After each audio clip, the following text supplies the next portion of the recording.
हे student, कैसे आप सब। तो स्वागत है आप सबका फिर से हमारे यूट्यूब चैनल हिंदी क्लासेस में। तो जैसा कि आप लोग देख रहे हैं, ये क्लास 8 के लिए रहने वाला है मैथ का। ठीक है, फिर से मैथ का सॉल्यूशन लेके आ गए क्लास 8 के बच्चों के लिए, जो कि आप लोग का ये जो एग्ज़ाम होने वाला है 7/10/2025 को रहने वाला है।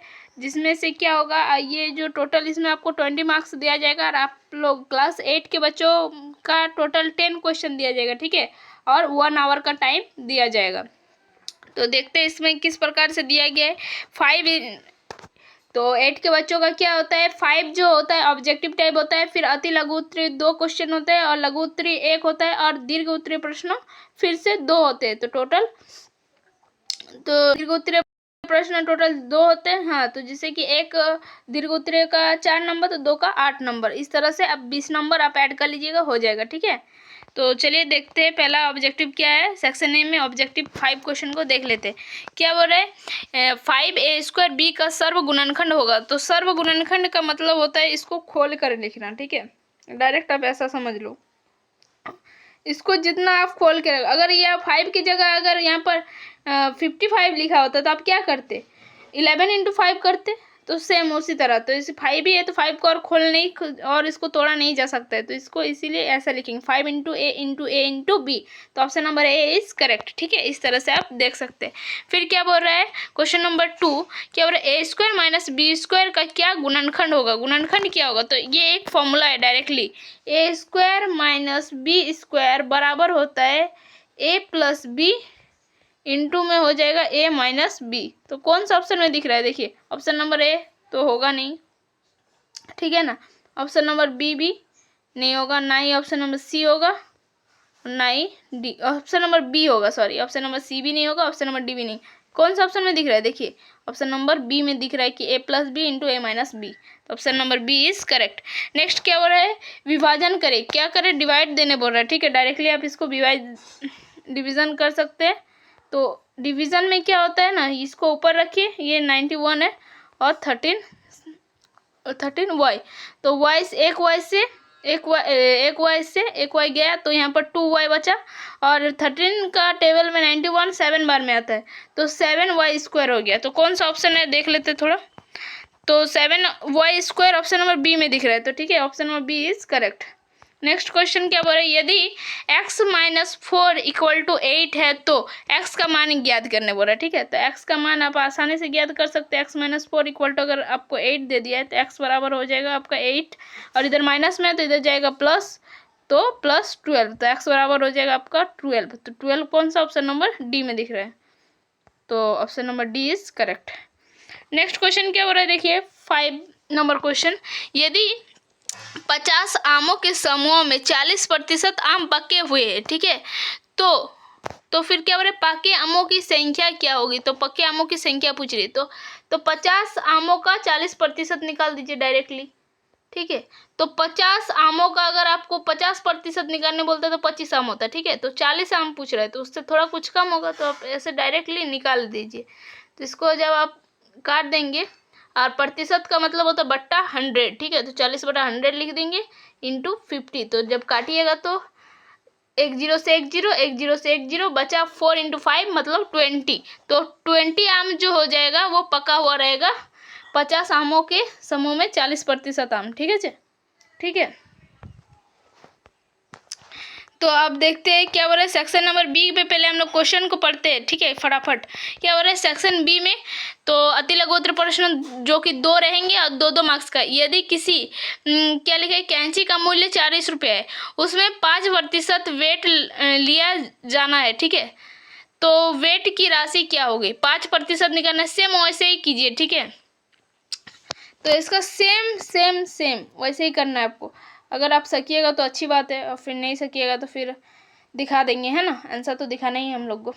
और फिर आप 7 नंबर क्वेश्चन को हम यहीं पर सॉल्व करा देते हैं, आपको सबसे अच्छा रहेगा। ठीक है, क्या है, x/30 + 1 = दिया है 17/15। तो x का मान पूछ रहा है। ठीक है, तो आप x का मान नहीं निकाल सकते क्या, निकाल सकते हैं ना, इसको सॉल्व करके। तो इसको चलिए सॉल्व करते हैं। ठीक है, क्योंकि हमारे पास उतना टाइम नहीं है कि आपके लिए PDF बनाए देन उसके बाद फिर से करें। तो हम चाहते हैं कि हम यहीं पर आपको सॉल्व करा दे रहे हैं, क्योंकि हमारे पास बिल्कुल भी टाइम नहीं है अभी।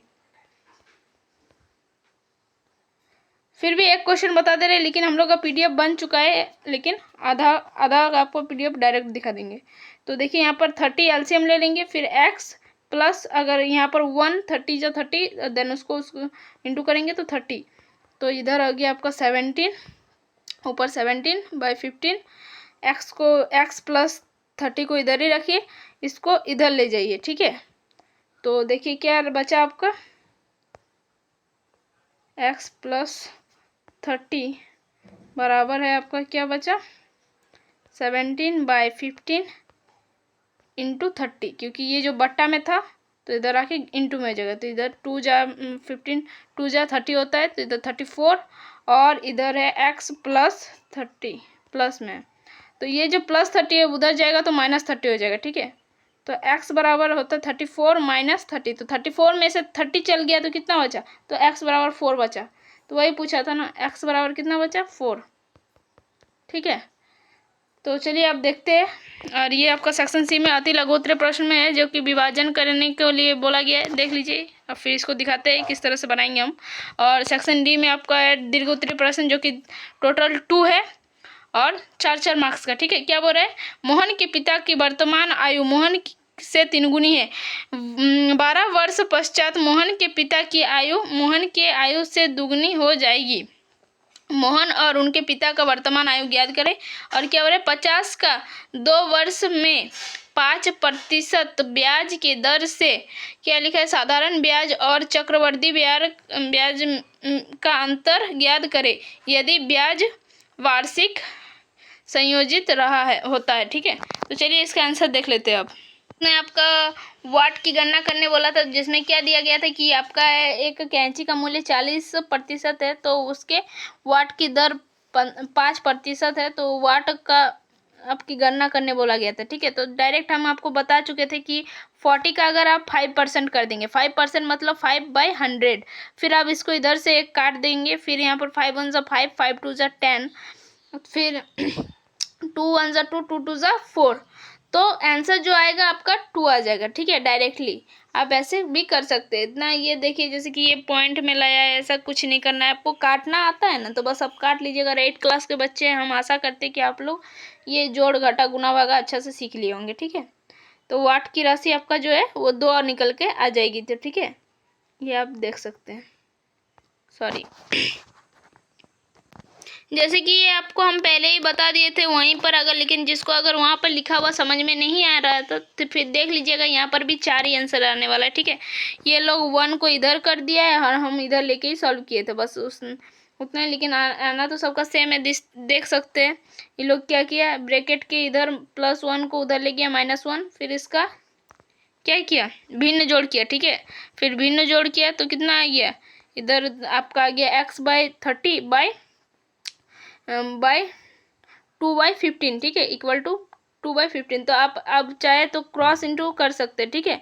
क्रॉस इंटू में क्या हो जाएगा ना आपका, डायरेक्टली अगर आप क्रॉस इंटू करिए नहीं जाइएगा तो इधर हो जाएगा 15x बराबर हो जाएगा आपका 60, तो फिर x बराबर हो जाएगा आपका, इधर x के साथ जो 15 है वो इंटू में है, तो इधर आके डिवाइड में हो जाएगा। 15 का टेबल में 60 कितना बार में आता है, 4 बार में, तो घूम फिर के आंसर वही आना है कि 4, ठीक है। तो इस तरह से आप इसको सॉल्व करके 4 2 × 2 = 4, तो x बराबर 4 आप ऐसे भी कर सकते हैं आसानी से, ठीक है। फिर चलिए नेक्स्ट क्वेश्चन की ओर बढ़ते हैं। तो इसको क्या करना है, सिंपली से आपको डिवाइड करना है। तो जैसे कि आप लोग देख रहे हैं ये क्वेश्चन है, ठीक है, डायरेक्ट लिखा हुआ है, विभाजन करना है मतलब भाग देना है। तो आप 15 का टेबल में 15 का जो अगर आपने पढ़ा होगा तो 15 का जो स्क्वायर होता है ना वो कितना होता है, 2 to 5, ठीक है। 225 जो होता है 15 का स्क्वायर, तो आप 15 एक कम 15 करके 15 बार में 225 को काट सकते हैं। एक्स स्क्वायर से एक्स स्क्वायर गया, यहाँ पर बचा एक एक्स, ठीक है। y से y कटा, यहाँ पर 3y बचा, तो अब बचा क्या उसको लिखना है। भाग देने का मतलब क्या है, जो बचेगा वो लिखेंगे बस। तो यहाँ पर 15 इधर x, और यहाँ पर x का पावर 3 क्योंकि y का पावर 3 क्योंकि इधर नीचे वाला y से एक y कट गया, और z बराबर भी आपका 3। तो आपको सिंपली से ऐसा ही करना है बस, ये इतना प्रोसेस को लंबा खींचा है, ठीक है। देखिए सबको वो बारी बारी से किया है, तो आप डायरेक्टली देख लीजिए ना, किसके नीचे अगर वाई के जगह में कुछ है तो भाग देंगे, नहीं तो उसको छोड़ देंगे। तो जेड का कुछ था ही नहीं नीचे भाग देने के लायक, तो हम लोग क्या किए ना, उसको ऐसे ही छोड़ दिए, ठीक है। तो फिर देखिए इसका अब आंसर को दिखाते हैं आपको, ठीक है, कि जो कि हम दिखाए थे आंसर, हम क्या लिखे थे इसका 15x y का क्यूब z का क्यूब, क्योंकि z एज इट इज रह गया क्योंकि नीचे कुछ डिवाइड देने लायक कोई था ही नहीं। तो देखते हैं अब कहाँ आया वैसा। तो देखिए फाइनल आंसर जो आ गया इसका कितना आ गया 15x y cube into Z cube. तो सेम वही आना था ना, वही हम दिखा चुके हैं। आप सिंपली भाग दे के इसको कर, जब आपको बोल दिया है भाग देना है तो फिर इतना टेंशन क्यों लेना है। फिर आप देखिए वो वाला क्वेश्चन, मोहन और उनके पिता का वर्तमान आयु आपको निकालना है, ठीक है। तो क्या बोला, वर्तमान आयु के निकालने के चर निर्धारित कर। देखिए तो मान लीजिए मोहन का जो वर्तमान आयु है वो x है, ठीक है। आप ऐसा कर सकते हैं प्रश्न के अनुसार, क्या बोले मोहन के पिता का वर्तमान आयु मोहन के आयु से 3 गुनी है। 3 गुनी मतलब क्या है, अगर मोहन का आयु x है, ठीक है, तो उसका पिता का आयु 3x नहीं हो जाएगा, 3 गुनी बोल रहा है जब, तो वही क्या है, तो इसीलिए बोल रहा है कि मोहन का पिता का वर्तमान आयु 3x होगा, ठीक है। तब चलिए इसके बाद देखते हैं कि क्या किया प्रोसेस में। अब सेकंड स्टेप में क्या किया, फिर के इन्होंने क्या बताया कि 12 साल बाद आयु के लिए सीमाकरण। तो उन्होंने क्या बोला, 12 साल बाद मोहन की आयु होगी, क्या होगा, तो 12 साल बाद बोल रहा है अभी से, तो अभी हम x माने तो 12 साल बाद अभी जितना है उतना प्लस 12, ठीक है। फिर उसी तरह से अगर 12 वर्ष बाद उसके पिता का आयु क्या होगा, तो 3x तो था ही पहले वाला, अभी वाला जो है, और 12 वर्ष बाद प्लस 12 कर देंगे। अब इसके बाद क्या देख रहे हैं, प्रश्नों के अनुसार 12 वर्ष बाद पिता की आयु मोहन की आयु से दुगनी हो जाएगी। तो जैसे कि आपको क्वेश्चन में पहले बोल दिया था कि जो 12 वर्ष बाद पिता का जो आयु हो जाएगा वो मोहन के आयु से दुगनी हो जाएगी। तो चलिए अब इसको देखते हैं किस तरह से होता है। तो इसको देख सकते हैं, इसको समीकरण 3 में क्या बोल रहा है, देखिए समीकरण 3 में आपका क्या हल क्या, देखिए 3x plus 12 equal to 2x plus 24, क्योंकि बोल रहा है 12 वर्ष बाद उसका जो पिता का आयु होगा ना वो दुगनी हो जाएगी, वो खुद बता रहा है ना। तो इसको आप सॉल्व कीजिए, x वाले साइड को एक साइड लाइए, x वाले को, और जो आपका नंबर से उसको एक साइड लाइए। तो ये तो प्लस में इधर जाएगा तो माइनस में, ठीक है। 24 में से 12 चल गया तो 12, तो x का वैल्यू आ गया 12। 3x में से 2x माइनस कर दिए तो x बचा, तो x का वैल्यू आ गया, ठीक है। तो मतलब हम जान गए कि जो आपका मोहन है उसका वर्तमान आयु 12 है, ठीक है। तो स्टेप 4 में क्या देखेंगे, वर्तमान आयु की गणना करें। अब तो अगर मोहन का वर्तमान आयु आपका 12 है तो ठीक है, उसका पिता का वर्तमान आयु क्या हो जाएगा, हम बोले थे 3x, मतलब 12 गुना 3 है ना। तो x की जगह 12 रखेंगे गुना 3, तो 12 3 36, तो 36 वर्ष उसका पिता का आयु है और उसका आयु 12 वर्ष है, ठीक है। इस तरह से इसको सॉल्व कर दिए हम लोग। तो डायरेक्टली यहाँ पर लिख दिया एक लाइन, और मोहन का वर्तमान आयु 12 वर्ष है और उनके पिता का वर्तमान आयु 36 वर्ष है। तो बस देखिए इस तरह से बना दिए। फिर आपका क्या बोला, साधारण ब्याज और चक्रवर्ती ब्याज का अंतर ज्ञान करने वाला, ठीक है। तो क्या बोला, साधारण ब्याज का जो ऐसा ही लिख रहा है, जिसको साधारण ब्याज को ऐसा ही लिख रहा है कि गणना करें। तो देखिए, तो यहाँ पर जो मूलधन है वो 500 है और समय आपको 2 वर्ष दिया गया, और ब्याज का दर जो है वो 5% आपको दिया गया है क्वेश्चन में, ठीक है। चलिए इसको देखते हैं किस तरह से बनाना है। तो साधारण ब्याज का सूत्र होता है जैसे P into R into T into 100 T/100, ठीक है। तो इस तरह से सबका वैल्यू पुट करेंगे। टाइम आपका जैसे कि पता है कि 2 ईयर दिया हुआ था, और आपका दर जो था 5%, और आपका जो ये था मूलधन वो 500 था बट्टा 100। अब इसको जब आप काटने जाइएगा तो ये जो होगा आपका 50, ठीक है। तो साधारण जो आपका ब्याज हो जाएगा वो है 50। तो बस ये 50 निकल गया। अब आपको निकालना है चक्रवर्ती ब्याज, जिसको CI कहते हैं, ठीक है। इसकी गणना हम किस तरह से करेंगे, देखिए इसका फॉर्मूला अलग होता है, तो ठीक है। फॉर्मूला अगर याद रखिएगा तो सारा कुछ बना लीजिए। चक्रवर्ती ब्याज का फॉर्मूला होता है P into 1 plus R/100 into T minus P। तो सेम वही सब कुछ करना है, सबका वैल्यू हमको पता है, खाली पुट करना है और सॉल्व करना है मैथ को। पी का वैल्यू 500 है, और जैसे कि आपका आर दिया है 5, 100 को 100 रखना है। टी आपको टाइम जो है 2 ईयर्स दिया हुआ है, पी फिर से -500। तो इसको इस तरह से आप सॉल्व करेंगे और आगे देखते हैं क्या होता है, ठीक है। ये इसको डायरेक्ट पॉइंट में कर दिया है, आप लोग इसको सॉल्व आसानी से कर सकते हैं अपने इससे, ठीक है। उतना कॉम्प्लेक्स करने जाइए फिर दिमाग खराब हो जाएगा। आप लोग यहाँ पर एलसीएम देखिए बता देते हैं, यहाँ पर आप लोग डायरेक्ट एलसीएम लेके कर लीजिएगा, ठीक है। एलसीएम ले लीजिएगा तो अच्छा होगा। पॉइंट में जाइएगा तो फिर आप लोग गड़बड़ा जाइएगा, क्योंकि अभी आप लोग छोटे हो बहुत ज़्यादा। तो फिर बस, तो इसका आ जाएगा आपका चक्रवर्ती ब्याज क्या है 51.25, ठीक है। तो ये आप देख लीजिएगा। तो चक्रवर्ती ब्याज भी हम लोग निकाल दिए। तो देखिए कुछ इस प्रकार से ये रखो चक्रवर्ती ब्याज।